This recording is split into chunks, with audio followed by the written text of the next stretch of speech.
Unless you're under the age of 14, you should know that gravity is equal to 9.81 meters per second squared. This means that if an object is dropped vertically, provided there is no air resistance, it should accelerate downwards at 9.81 meters per second per second. In this video, I'm going to test if this is true in Rainbow Six Siege, not because I'm a physics student and find it interesting, but because I'm in isolation and bored as f. I'm going to measure acceleration using the formula A equals 2s over t squared. I'm going to assume there is no air resistance since it isn't usually something you take into account when developing a game. I'd assume I'm not a game developer. If my calculations are not close to the expected, then I will blame the deviation on air resistance. I'm doing this test on Bank at the classic Rogue 9 wall because it's made of bricks that are easy to measure. I first used the length of both Sledge's and Ying's guns, the L85A2 and the QBB95 LSW, to measure the height of one of the bricks on the bank. I ended up with approximately 0.414 meters and approximately 0.462 meters respectively. Since there were such close values, I decided to take the mean of them both and say that the height of a brick on bank is approximately 0.438 meters. Next, I needed to measure the height of the wall. Due to the way video game cameras work, the bricks in the middle of my screen would be smaller than the ones on the top of the screen. I originally planned to calculate this difference and use a graph and other stuff like that. I couldn't really figure out how to use the graph software and couldn't be able to draw one. So, like a true physicist, I decided that the value was negligible and measured the whole wall as if the image was straight. Using what I knew about the height of each brick, I calculated that 1 pixel was equal to 0.01153 meters and used that value to calculate the bit at the top of the wall and the smaller brick at the bottom of the wall. For the middle of the wall, I counted the bricks and added their heights together. I got a total height on the wall of 7.955 meters. Now it was time to start dropping operators off. I tested the drop time with both Sledge, the heaviest operator, and Ying, the lightest operator, to see if there was a difference in their drop time. There shouldn't be, unless air resistance is present, I think that's right. I set my frame rate to cap at 60 frames per second, and I recorded at 60 frames per second also.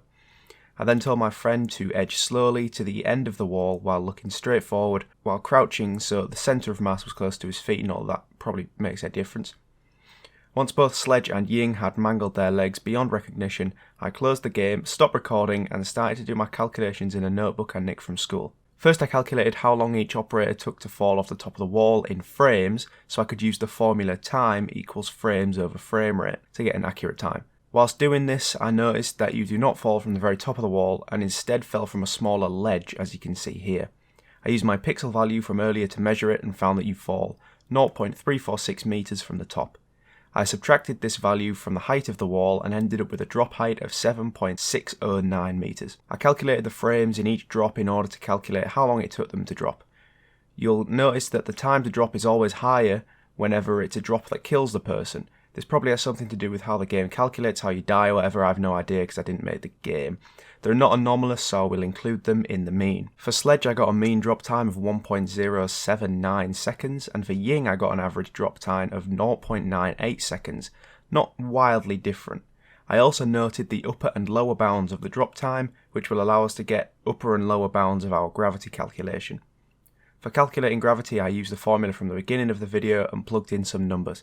So for Sledge, using the average time, G was equal to 13.07, lower bound, G was equal to 10.874, upper bound, G was equal to 15.75, and for Ying, using the average time, G was equal to 15.85 meters per second squared, lower bound 15.22, upper bound, G was 16.51. So does this prove gravity in Rainbow Six Siege is the same as Earth? It does not, according to my calculations.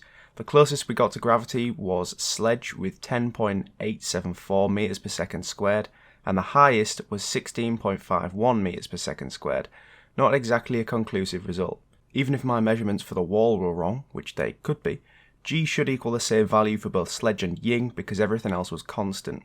Gravity also differs when you either drop to your death or drop to a DBNO state, which could be caused by the animations, who knows.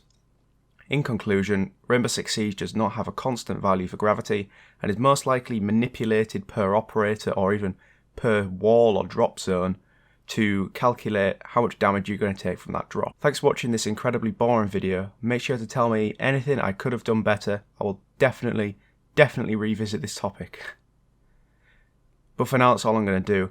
At least we came up with the height of a brick on bank. Do with that what you will.